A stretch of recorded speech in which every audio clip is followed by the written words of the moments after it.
Selanjutnya yang ketiga yaitu masyarakat sistem demokrasi pra-industrial, di mana masyarakatnya kebanyakan menganut budaya politik parokial, hidup di pedesaan dan buta huruf. Pengetahuan mereka terhadap politik sangat kecil.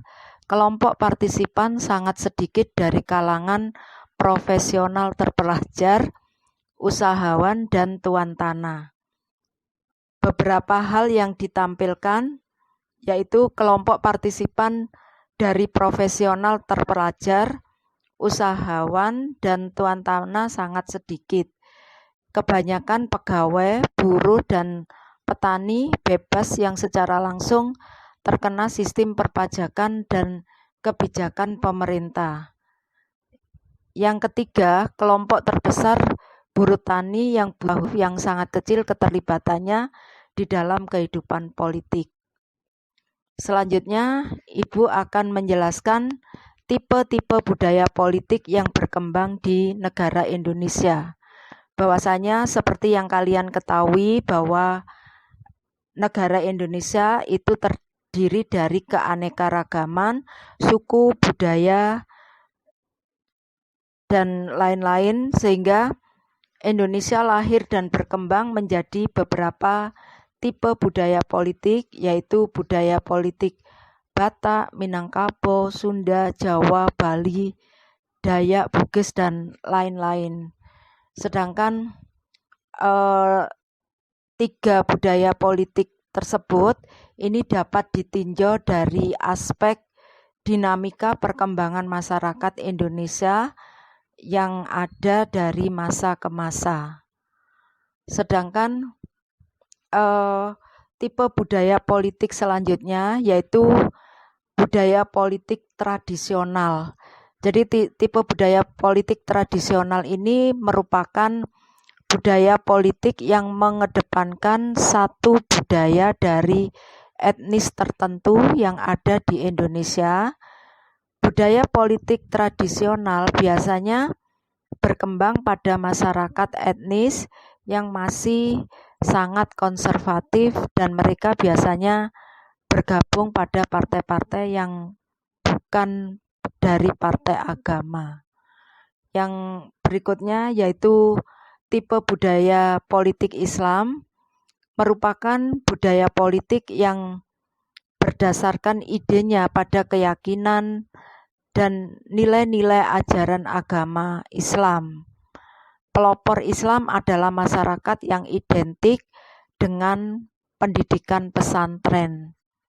Yang ketiga, perkembangan budaya politik Islam ini sangatlah pesat. Sedangkan yang ketiga, tipe budaya politik modern. Jadi tipe budaya politik modern ini tujuannya agar terwujud kemajuan dan kestabilan keamanan. Yang kedua, berkembang pada masa Orde Baru. Terdapat dua kelompok yang berpengaruh terhadap pembuatan kebijakan, namun budaya politik modern jauh lebih kuat dan berpengaruh karena juga terdapat kelompok intelektual. Jadi pada kesimpulannya, pada era reformasi ini diharapkan peranan rakyat akan meningkat untuk berpartisipasi di dalam kehidupan bernegara. Sedangkan budaya politik yang berkembang di Indonesia menurut Clifford Geertz yaitu ada budaya politik santri. Budaya politik ini merupakan budaya masyarakat yang menekankan aspek-aspek keagamaan, yaitu khususnya agama Islam. Jadi budaya ini diperoleh dari tempat-tempat khusus seperti pesantren, madrasah, majelis, dan lain-lain. Yang kedua, budaya politik abangan. Budaya politik ini adalah budaya yang dianut oleh masyarakat yang masih menekankan aspek-aspek animisme.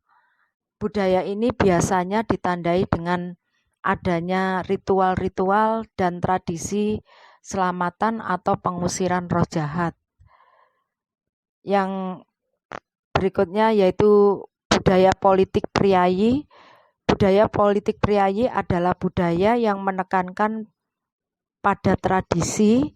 Budaya ini biasanya dianut oleh golongan-golongan terpelajar, masyarakat kelas atas, dan kelompok masyarakat aristokrasi. Nah, ini anak-anak untuk materi daripada tipe-tipe budaya politik ini. Jadi untuk mengingat kembali dan memperdalam lagi agar kalian mengetahui daripada tipe-tipe politik, budaya politik yang ada pada negara Indonesia itu ternyata bermacam-macam, sehingga kalau kita melihat daripada misalnya salah satu contoh budaya politik santri yaitu ketika adanya pemilihan umum, maka calon daripada siapa yang menjadi anggota, menjadi presiden dan sebagainya, itu mendatangi daripada pondok-pondok pesantren tersebut dengan harapan untuk mendapatkan suara yang terbanyak pada pelaksanaan pemilihan umum yang berlaku pada saat itu.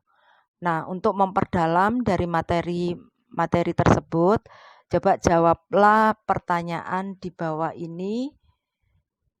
Seperti biasanya, nanti kalian bisa mengerjakan dan dikumpulkan pada Bapak Ibu Guru masing-masing. Demikian saya akhiri. Wassalamualaikum warahmatullahi wabarakatuh.